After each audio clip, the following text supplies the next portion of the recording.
The morning sun painted golden streaks across the grand windows of Kensington Palace as 10-year-old Prince George walked quietly through the long corridors.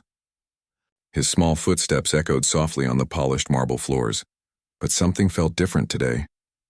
The usual cheerful greetings from the palace staff seemed forced, and whispered conversations stopped whenever he appeared. George had always been a thoughtful child, much more observant than most children his age. While other royal children might have been focused on their toys or games, George noticed everything around him. He saw how the servants looked tired, how some of the guards seemed worried, and how even his parents spoke in hushed tones when they thought he wasn't listening. As he made his way to the breakfast room, George passed by the main security office. Through the slightly open door, he could hear raised voices. This was unusual because the palace was normally a place of quiet dignity and respect. George stopped and listened, not because he wanted to spy, but because he was genuinely concerned about what was happening in his home. "I don't care what the protocol says," came a harsh voice that George recognized as Captain Morrison, the head of the Royal Guard. "These people need to learn their place. I will not have my authority questioned by servants or anyone else in this palace." George's young heart began to race. He had heard stories about Captain Morrison from other staff members, but he had never witnessed the man's behavior firsthand. The captain had been with the royal family for 15 years, rising through the ranks due to his military background and strict adherence to rules. However, recently, several palace workers had quietly complained about his treatment of them. "Sir, with respect," came another voice, much gentler and more familiar. George recognized it immediately as Thomas Wright, one of the younger guards who had always been kind to him. Thomas often helped George with his school projects and sometimes told him interesting stories about the history of the palace. "The kitchen staff are just trying to do their jobs. Mrs. Patterson has been working here for 20 years. She deserves better treatment than being yelled at for serving tea 5 minutes late." Captain Morrison's response was immediate and fierce. "Guard Wright, you forget yourself. I am your superior officer, and I will run this security team as I see fit. These servants have become too comfortable, too familiar with the royal family. It's time they remembered that we are here to protect the royals, not to be their friends." George felt a knot forming in his stomach.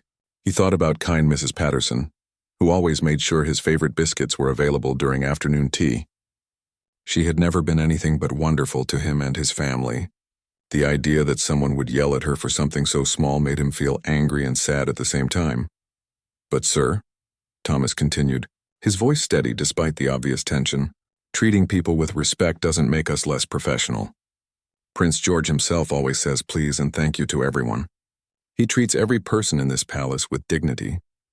Shouldn't we follow his example?" There was a moment of dangerous silence before Captain Morrison exploded. "Don't you dare lecture me about the prince. That boy is too soft, too friendly with the staff. When he becomes king someday, he'll need to learn that maintaining distance and authority is what keeps order. I won't have my guards becoming soft because they think being nice is more important than being respected." George felt his face grow hot with emotion. He had never heard anyone speak about him or his character in such a dismissive way. More importantly, he disagreed completely with Captain Morrison's view of leadership. His father, Prince William, had always taught him that true strength came from kindness, and that the best leaders were those who served others, not those who demanded to be served. "Captain Morrison," Thomas said, his voice now carrying a note of firm disagreement, "I believe you're wrong.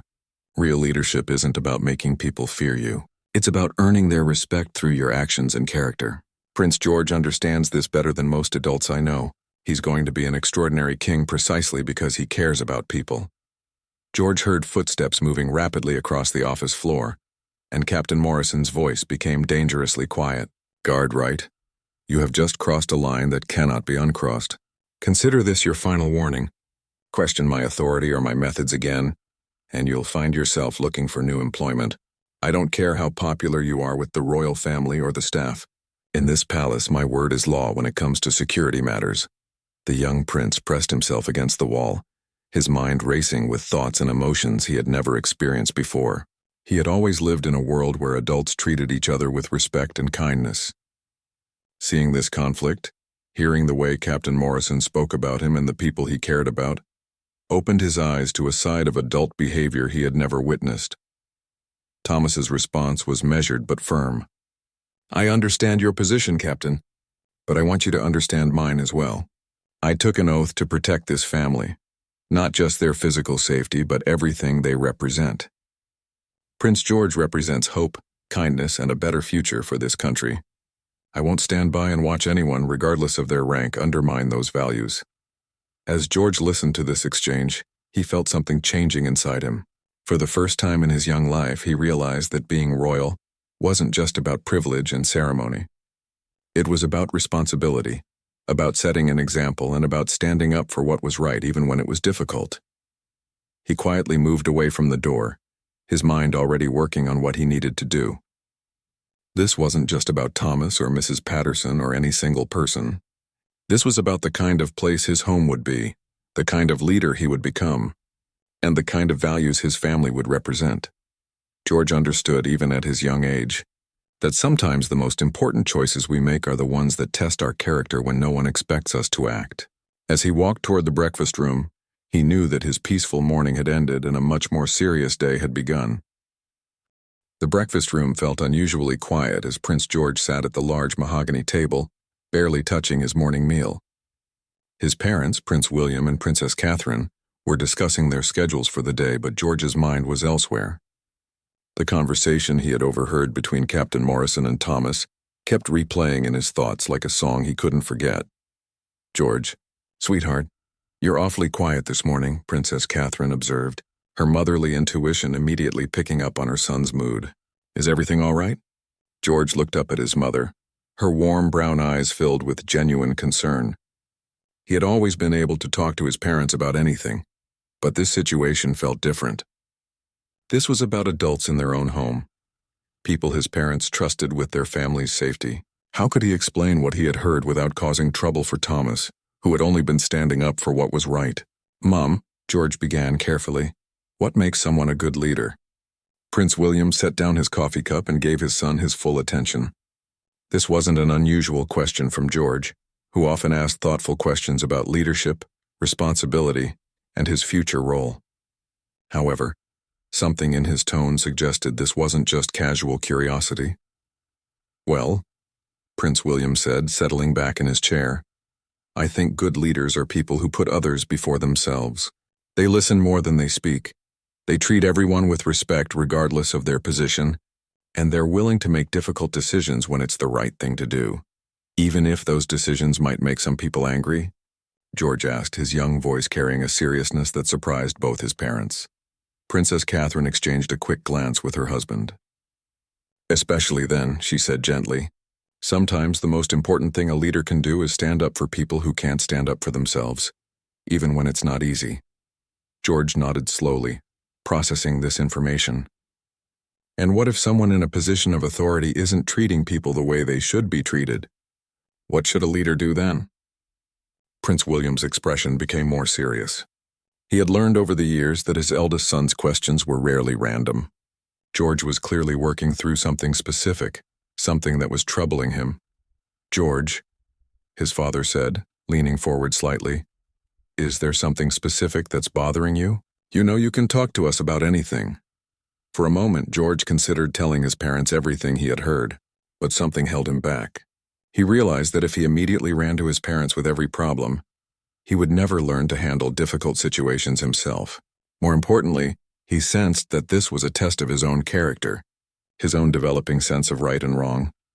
"I was just wondering," George said carefully, "because I've been thinking about how I want to lead when I'm older. I want to make sure I understand what's really important." Princess Catherine smiled proudly at her son. Even at 10 years old, George was already showing the kind of thoughtfulness and moral consideration that would serve him well as a future king. However, she also noticed the subtle tension in his posture, the way he was choosing his words very carefully. "You know, George," she said, "one of the most important things about leadership is recognizing that you don't have to wait until you're an adult to start practicing it.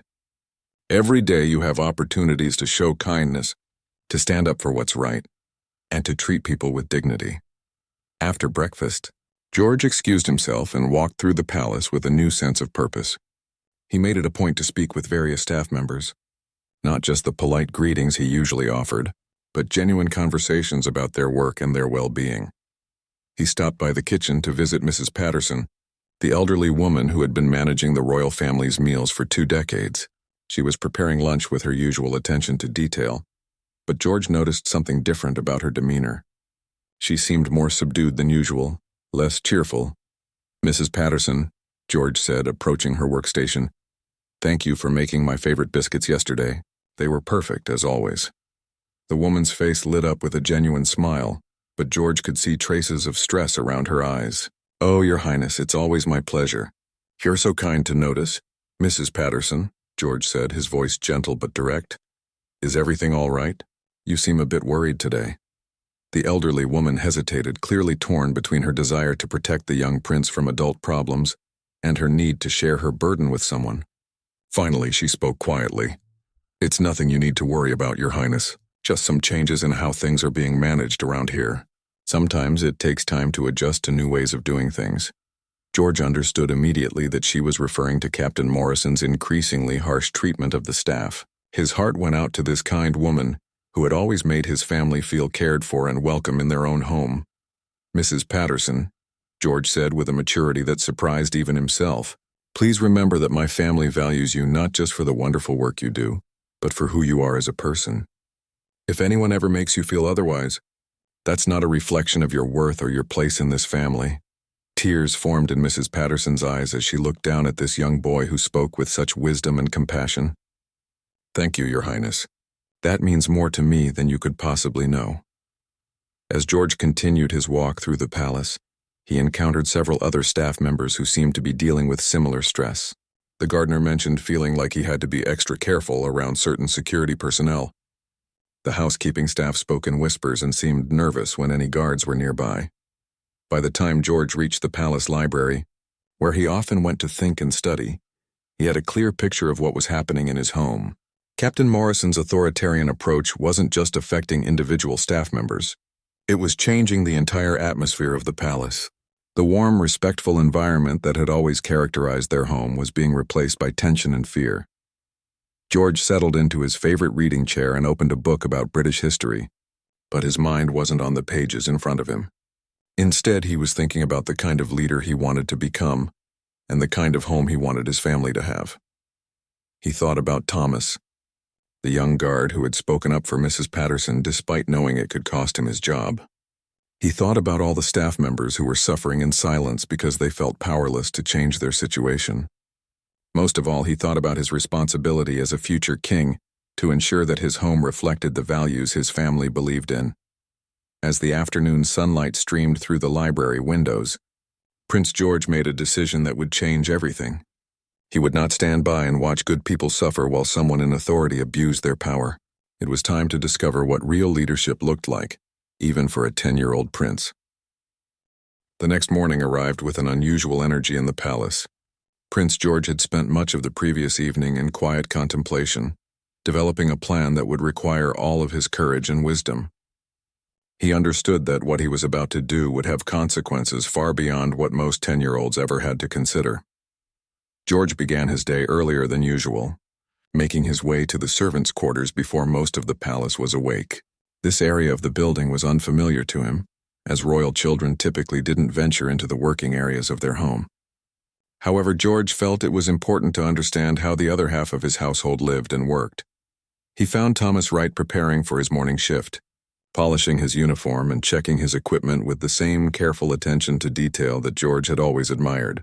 When Thomas looked up and saw the young prince standing in the doorway, his expression showed both surprise and concern. "Your Highness," Thomas said, immediately standing at attention, "you shouldn't be in this area of the palace. If Captain Morrison discovers you here, it could cause problems for both of us." George stepped into the small room, closing the door quietly behind him. "Thomas, I heard what happened yesterday between you and Captain Morrison. I know you were defending Mrs. Patterson and the other staff members."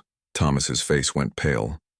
The young guard had always been careful to keep palace politics and conflicts away from the royal family, especially the children. The idea that Prince George had been exposed to such adult problems filled him with immediate regret and worry.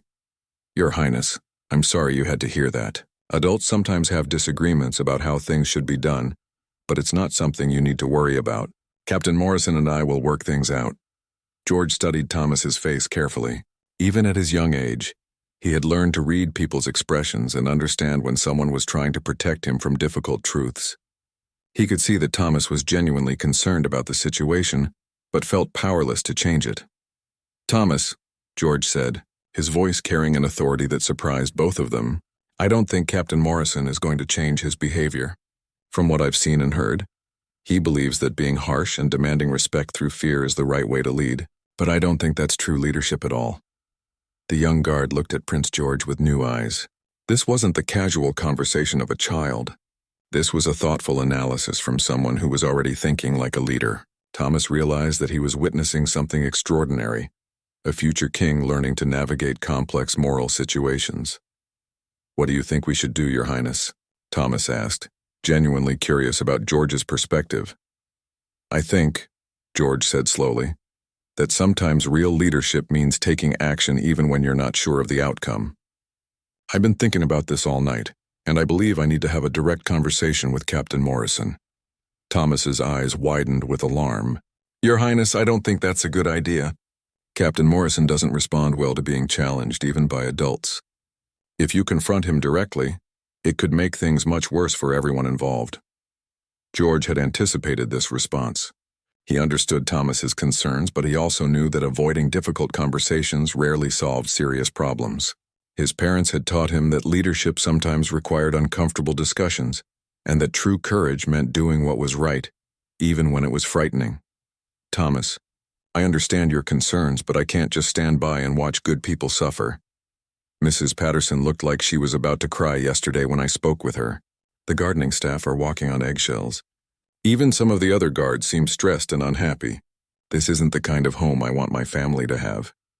The conversation was interrupted by the sound of heavy footsteps in the corridor outside.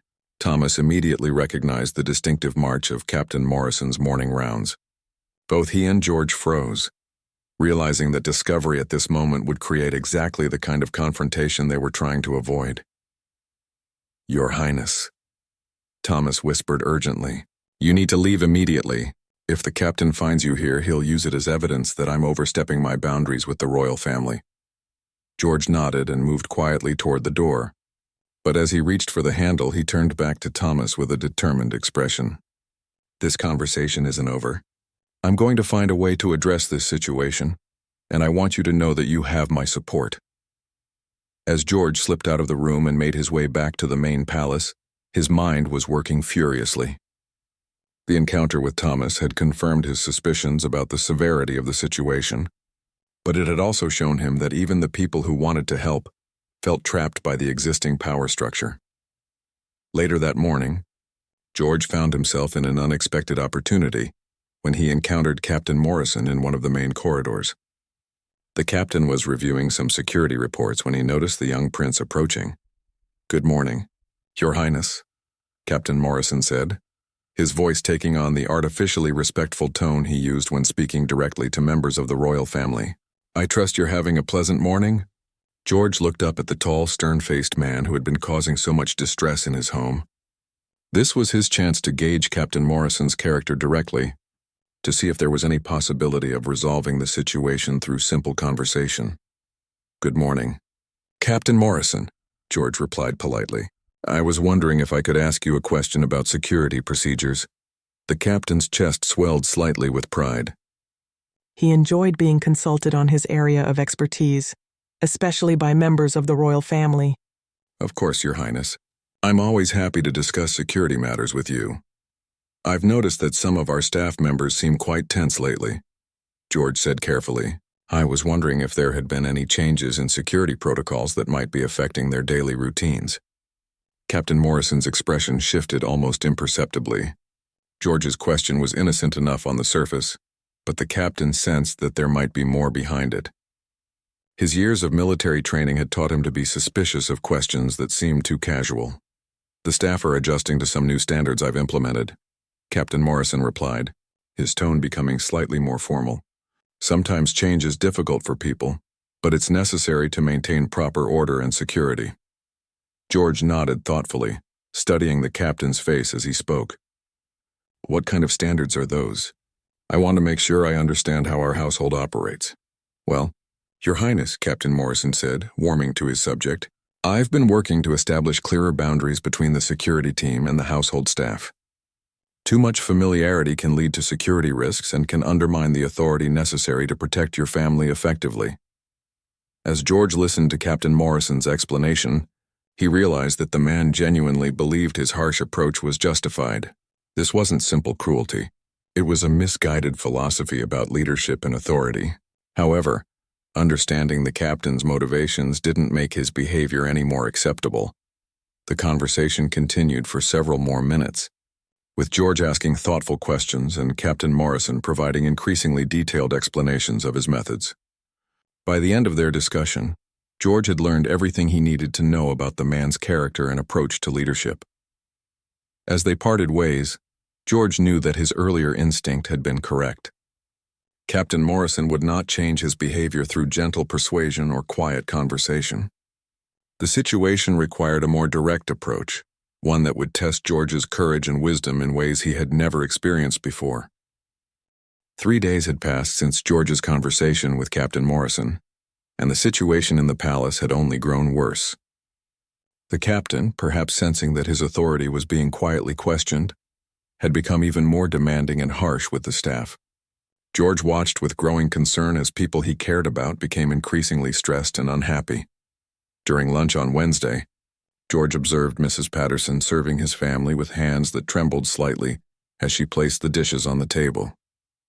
When his father asked for a second helping of vegetables, she apologized profusely for not anticipating his needs, something the confident woman he knew would never have done before.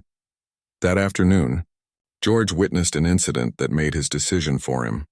He was walking through the garden courtyard when he heard raised voices coming from near the kitchen entrance, staying hidden behind a large decorative pillar. He watched as Captain Morrison confronted one of the younger kitchen assistants, a shy girl named Sarah who couldn't have been more than 18 years old. "This is completely unacceptable," Captain Morrison was saying, his voice loud enough to be heard throughout the courtyard. "Royal meals are served at precisely scheduled times. There is no excuse for being even 5 minutes late." Sarah stood with her head down, clearly fighting back tears. "Sir, I'm very sorry. The oven timer malfunctioned and we had to wait for the backup oven to heat properly. Mrs. Patterson sent me to explain." "I don't want to hear excuses," Captain Morrison interrupted sharply. "What I want to hear is that you understand the consequences of failing to meet your responsibilities." This kind of carelessness could have serious implications for the royal family's schedule. George felt his heart racing as he watched this unfair treatment of a young woman who was clearly doing her best in a difficult situation. Sarah's hands were shaking now, and he could see tears beginning to form in her eyes. "Please, sir," Sarah said quietly, "it won't happen again. Mrs. Patterson wanted me to tell you that she takes full responsibility for the delay." "Mrs. Patterson is not here to speak for herself," Captain Morrison replied coldly. "And frankly, her management of the kitchen staff has been questionable lately. Perhaps it's time for some changes in personnel." The threat was clear, and George knew that Sarah understood she was being used as an example to intimidate the entire kitchen staff. This was exactly the kind of bullying behavior that went against everything his family believed in. Unable to watch any longer, George stepped out from behind the pillar and walked directly toward the confrontation. Both Captain Morrison and Sarah looked surprised to see the young prince approaching, but their reactions were completely different. Sarah's face showed relief and hope, while Captain Morrison's expression hardened with annoyance at the interruption. "Good afternoon, Captain Morrison," George said politely but firmly. "I couldn't help but overhear your conversation with Sarah." Captain Morrison's military training kicked in immediately, and he straightened to attention. However, George could see the frustration in his eyes at having his authority questioned, even indirectly by a 10-year-old. "Your Highness," the captain replied stiffly, "this is a minor administrative matter. Nothing that need concern you." George looked directly at Sarah, whose eyes were still glistening with unshed tears. "Sarah, thank you for working so hard to make sure our family's meals are prepared properly. I know that sometimes unexpected problems happen in the kitchen, and I appreciate how dedicated you and Mrs. Patterson are to solving them." The young woman's face brightened immediately. "Thank you, Your Highness. We always do our best to serve your family well." George then turned his attention back to Captain Morrison, and when he spoke, His voice carried a quiet authority that surprised everyone present, including himself. "Captain Morrison, I'd like to speak with you privately about some security matters. Would you be available to meet with me in the library in about an hour?" The request was phrased politely, but both adults understood that it wasn't really a request. Captain Morrison's jaw tightened as he realized he was being dismissed by a child, but he couldn't refuse a direct invitation from a member of the royal family. "Of course, Your Highness," he replied through gritted teeth. "I'll be there at your convenience." As Captain Morrison walked away, George turned back to Sarah with a warm smile. "Please don't worry about what just happened. You're doing excellent work, and my family appreciates everything you do for us." Sarah's relief was visible as she curtsied quickly. "Thank you so much, Your Highness. You're very kind." The hour that followed was one of the longest of George's young life. He spent the time in his room, carefully thinking through what he wanted to say to Captain Morrison. This would be the most serious conversation he had ever had with an adult, and he knew that the outcome would affect many people's lives. George understood that he was about to challenge a grown man with years of military experience and authority. However, he also knew that sometimes age and experience didn't automatically make someone right. His parents had taught him that moral courage was more important than social conventions, and that standing up for others was one of the most important responsibilities of leadership. When the time came, George made his way to the library with determined steps. Captain Morrison was already there, standing at attention near the large mahogany desk. His posture was rigid, and his expression showed barely controlled irritation at being summoned by a child. "Captain Morrison," George began, walking to the desk and taking a seat in the large leather chair behind it. The symbolism wasn't lost on either of them. George was asserting his authority in the most formal way possible. "Thank you for taking the time to meet with me."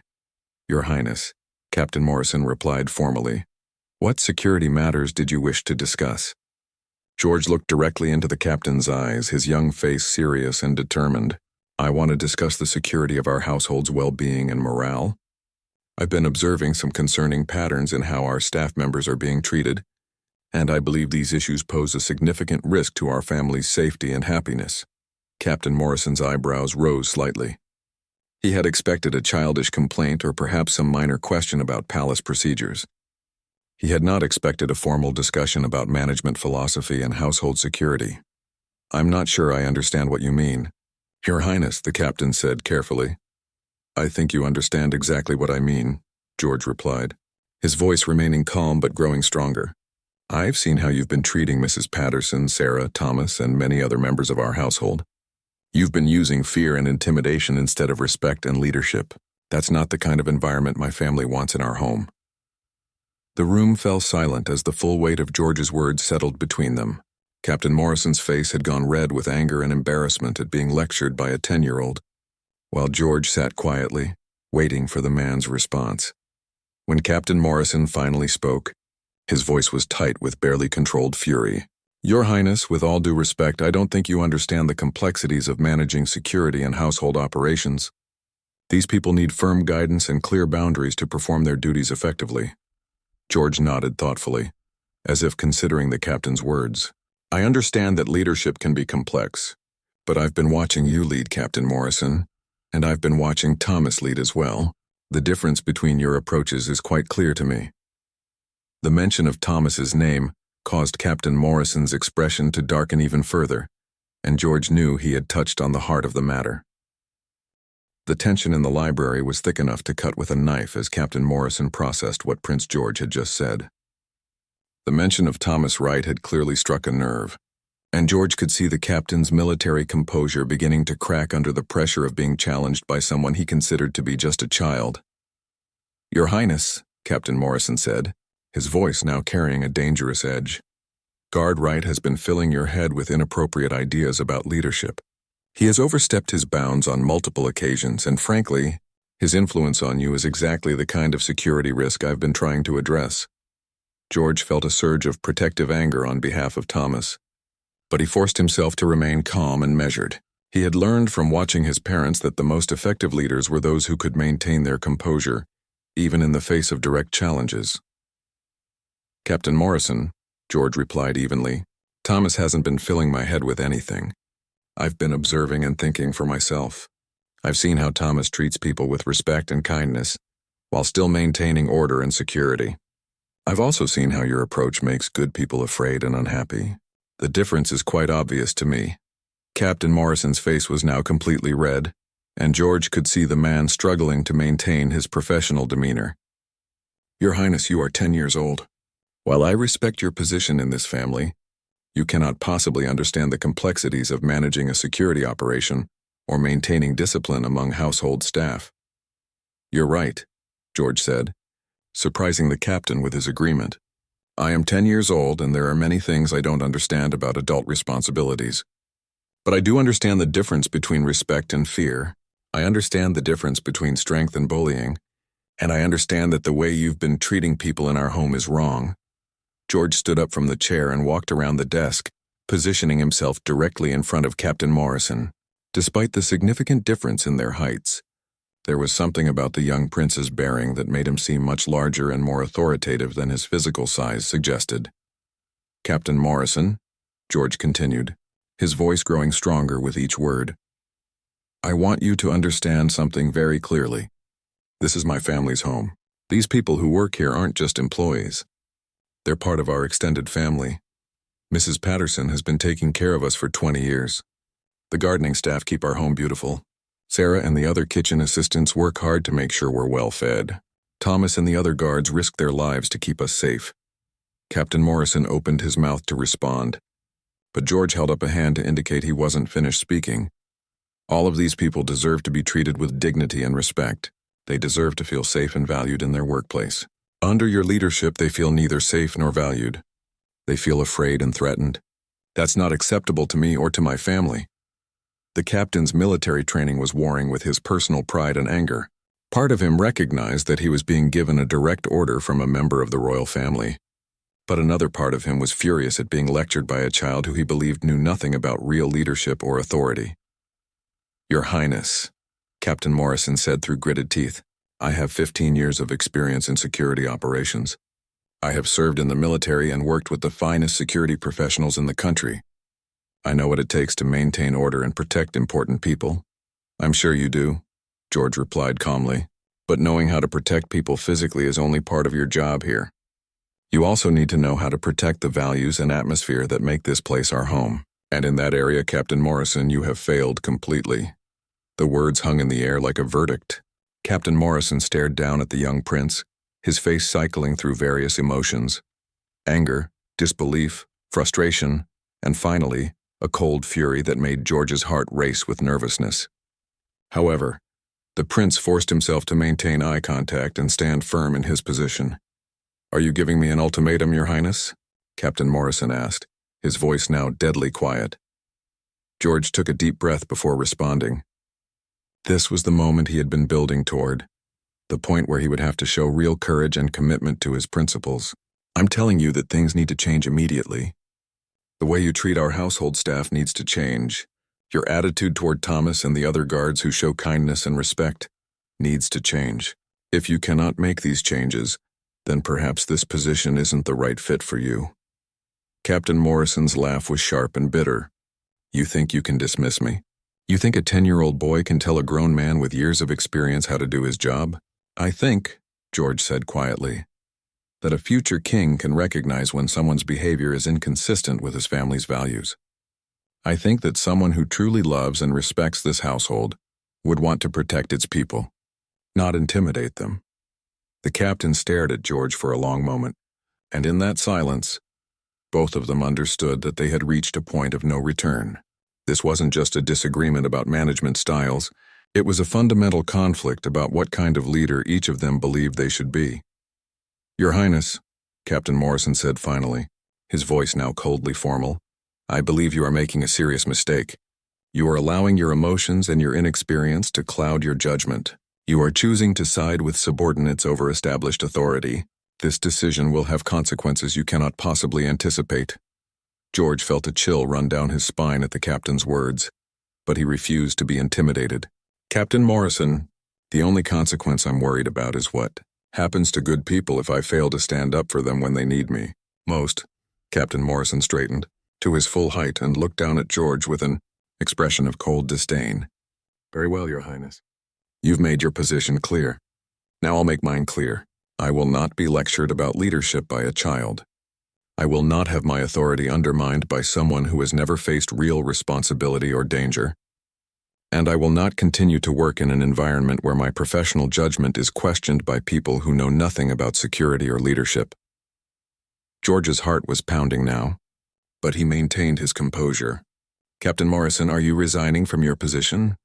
The captain's smile was cold and humorless. I am suggesting, Your Highness, that you might want to consider whether you're prepared for the consequences of the choice you're making today. Running a household and protecting a family requires more than kindness and good intentions. I understand the risks, George replied steadily, but I also understand that some things are more important than avoiding risks. Doing what's right is one of those things. Captain Morrison nodded slowly as if confirming something to himself. I see. Well, Your Highness, I suppose we'll find out soon enough whether your idealistic approach to leadership produces the results you're hoping for. As the captain turned to leave the library, George called after him. Captain Morrison, I want you to know that this conversation doesn't have to end this way. If you're willing to change your approach, to treat our people with the respect they deserve, there's still a place for you here. Captain Morrison paused at the door and looked back at the young prince. For a moment, George thought he saw something softer in the man's expression, a flicker of uncertainty or perhaps regret. But then the captain's face hardened again. Your Highness, he said formally, some of us believe that respect must be earned through strength and authority. Others believe it can be given freely without consequences. I suppose time will tell which philosophy serves you better. With that, Captain Morrison left the library, leaving George alone with the weight of what had just transpired and the uncertainty of what would come next. The evening after George's confrontation with Captain Morrison was unlike any other in his young life. He sat in his bedroom staring out the window at the palace gardens, his mind racing with questions and concerns about what he had set in motion. The weight of leadership, even at 10 years old, felt heavier than he had ever imagined. A soft knock on his door interrupted his thoughts. Come in, he called quietly. To his surprise, it was Thomas Wright who entered, still wearing his guard uniform but looking more troubled than George had ever seen him. The young guard's usual confident demeanor was replaced by obvious concern and uncertainty. Your Highness, Thomas began hesitantly. I hope you don't mind me coming to speak with you directly. I know it's not proper protocol, but I felt I needed to. George turned from the window and gestured for Thomas to sit in one of the chairs near his desk. Of course, Thomas. What's troubling you? Thomas sat down but remained on the edge of his chair, clearly uncomfortable with the informal setting. Your Highness, I heard about your conversation with Captain Morrison this afternoon. Word travels quickly in a place like this, and I'm concerned about what might happen next. George studied Thomas's face carefully. What do you mean? What have you heard? Captain Morrison called an emergency meeting with all the senior security staff about an hour ago, Thomas explained. He didn't provide details, but he made some comments about challenges to authority and the need for decisive action. I'm worried that he might be planning something that could cause problems for you and your family. A chill ran down George's spine as he considered the implications of Thomas's words. In his determination to stand up for what was right, had he perhaps created a dangerous situation? Thomas, what kind of problems are you thinking about? Thomas chose his words carefully.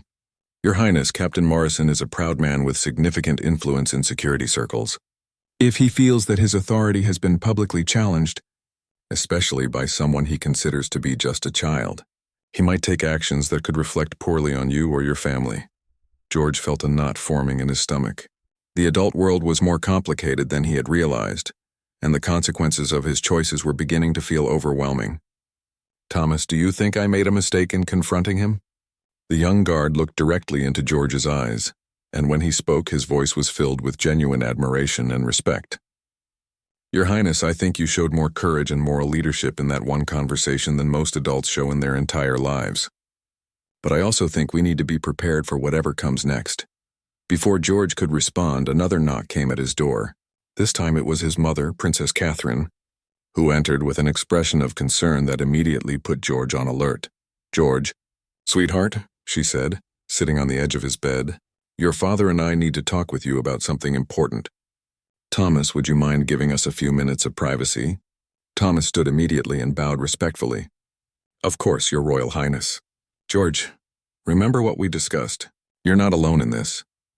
After Thomas left, Princess Catherine looked at her son with a mixture of pride and worry. George, Captain Morrison came to speak with your father and me this evening. He submitted his resignation effective immediately. George's heart skipped a beat. While part of him felt relieved that the captain's harsh treatment of the staff would end, another part of him worried about the implications of his actions. Mum, did he say why he was resigning? He said that he felt his authority had been undermined and that he could no longer effectively perform his duties in the current environment. Princess Catherine replied carefully. George, did you have a conversation with Captain Morrison today? George nodded, feeling the full weight of adult scrutiny for the first time in his life. Yes, Mom, I did. Can you tell me what you discussed? For the next 20 minutes, George explained everything that had happened over the past several days. Overhearing the conversation between Captain Morrison and Thomas, witnessing the captain's treatment of Mrs. Patterson and Sarah, and finally deciding to confront the man directly about his behavior. Princess Catherine listened without interruption, her expression shifting between surprise, concern, and growing pride as she heard her son's account of events. When George finished speaking, she was quiet for several moments, clearly processing what she had learned. George, she said finally, what you did took enormous courage. Standing up for people who are being mistreated is one of the most important responsibilities of leadership. Your father and I are very proud of you for recognizing that responsibility and acting on it. Relief flooded through George's body. So you think I did the right thing? I think you did exactly what any good leader should do when they see injustice happening under their authority, Princess Catherine replied. But I also want you to understand that your actions will have consequences, and we need to be prepared to handle them together as a family. What kind of consequences, Mum?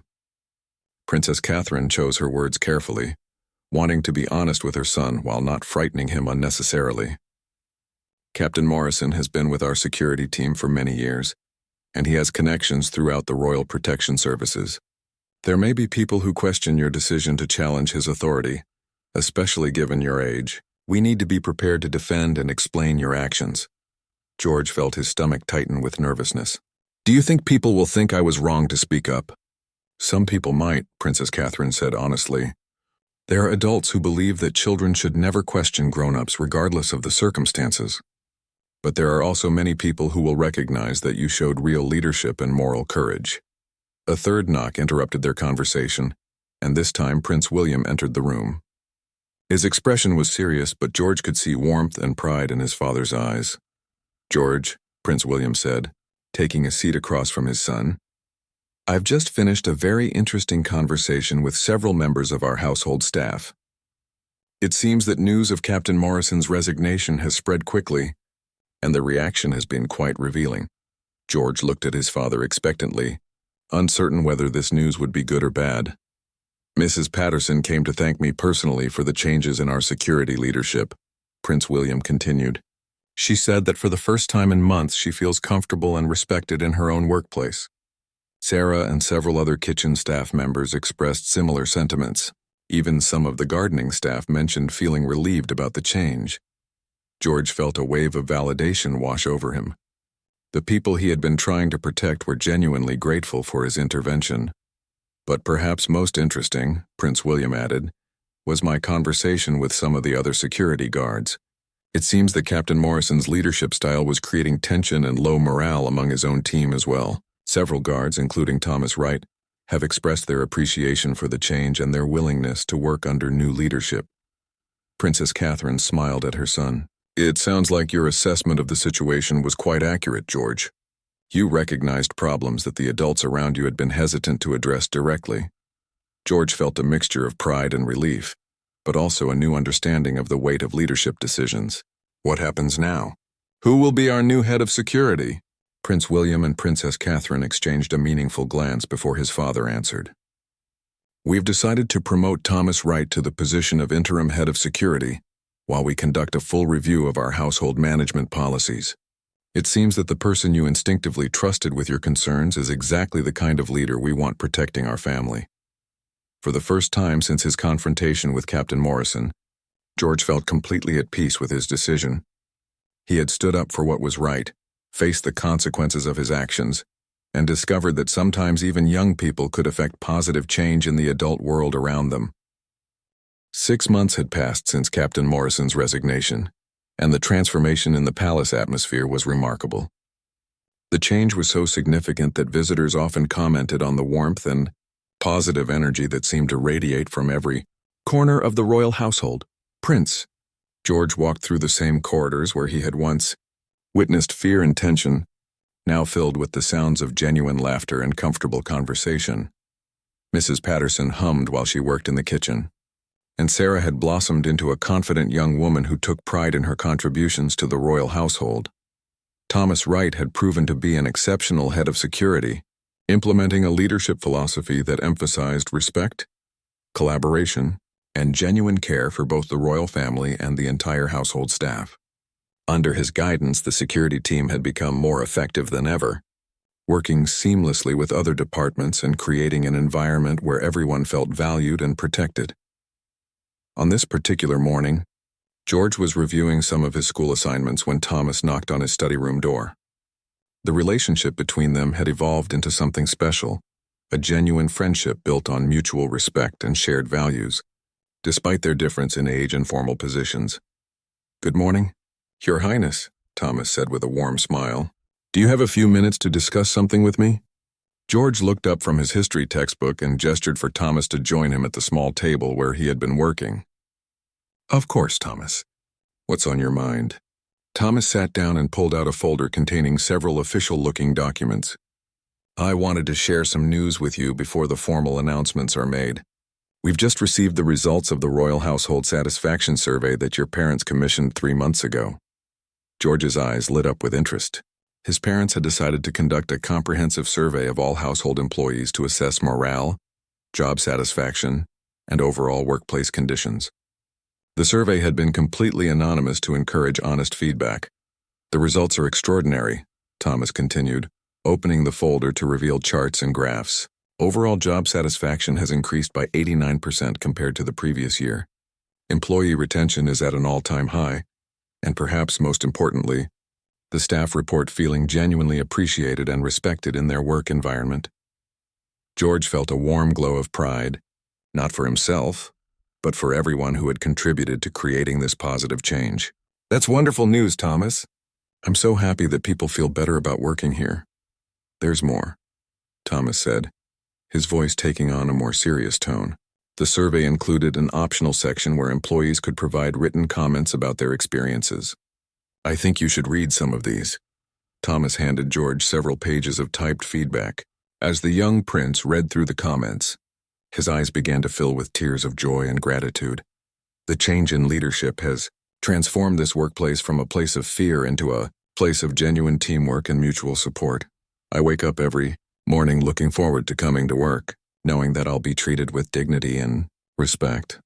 Prince George's courage in standing up for what was right has inspired all of us to be better at our own jobs and in our interactions with each other. Working for this family has always been an honor, but now it's also a joy. George looked up at Thomas, his voice slightly shaky with emotion. "I had no idea that what happened 6 months ago would have such a lasting impact on so many people." Thomas smiled warmly at the young prince. "George, what you did that day wasn't just about addressing one problematic situation. You demonstrated a type of leadership that inspired everyone around you to expect better from themselves and from each other." Before George could respond, his parents entered the study room together, both wearing expressions of deep pride and satisfaction. "Thomas just shared the survey results with you, didn't he?" Princess Catherine asked, settling into a chair next to her son. George nodded, still processing the magnitude of the positive changes that had resulted from his decision to speak up. "I'm amazed by how much better everyone feels about working here." Prince William sat down across from George, his expression serious but warm. "Son, your mother and I wanted to talk with you about something important. The story of what happened with Captain Morrison and the changes that followed has begun to spread beyond our household." George felt a flutter of nervousness. "What do you mean, Dad?" "Other royal households, government officials, and even business leaders have been asking about our approach to leadership and employee relations," Prince William explained. "They want to understand how we've created such a positive work environment and whether our methods could be applied in other organizations. Princess Catherine leaned forward slightly. George, you've become something of a role model for young leaders around the world. People are interested in the story of a 10-year-old prince who had the courage to challenge unfair treatment and create positive change. The weight of this revelation settled on George's shoulders. But rather than feeling overwhelmed, he felt a sense of responsibility and purpose that energized him. What does that mean for me? George asked thoughtfully. Thomas spoke up from across the table. It means that your example is helping other young people understand that age doesn't have to be a barrier to making a difference. It means that adults in positions of authority are being reminded that leadership is about service, not power. Prince William nodded in agreement. We've received letters from children around the world who have been inspired by your story to speak up about problems they see in their schools, communities, and families. Teachers are using your example to discuss moral courage and ethical leadership with their students. George felt a deep sense of gratitude and humility as he considered the broader impact of his actions. I never imagined that standing up for Mrs. Patterson and the others would inspire people I've never even met. That's the thing about real leadership, George, Princess Catherine said softly. When you act from genuine principles and care for others, the positive effects ripple outward in ways you can never fully predict or control. As the conversation continued, George reflected on the journey that had brought him to this moment. 6 months ago, he had been a young boy who noticed unfairness and decided he couldn't remain silent. Today, he was beginning to understand that leadership wasn't about age, position, or authority. It was about courage, compassion, and the willingness to act when action was needed. Looking around the room at Thomas, his parents, and thinking about Mrs. Patterson, Sarah, and all the other people whose lives had been positively affected by the changes in their household, George felt a deep sense of fulfillment and purpose. He had learned that sometimes the most powerful thing a person could do was simply stand up and say, "This isn't right, and we can do better." He had discovered that real strength came not from demanding respect through fear, but from earning it through kindness and integrity. Most importantly, George had learned that leadership was not something he had to wait until adulthood to practice. Every day presented opportunities to make a positive difference in the lives of others, and every person, regardless of their age, had the potential to create meaningful change in the world around them. As the afternoon sun streamed through the study room windows, illuminating the faces of the people he cared about most, Prince George smiled with the quiet confidence of someone who had discovered his true purpose: to serve others with kindness, courage, and unwavering commitment to what was right.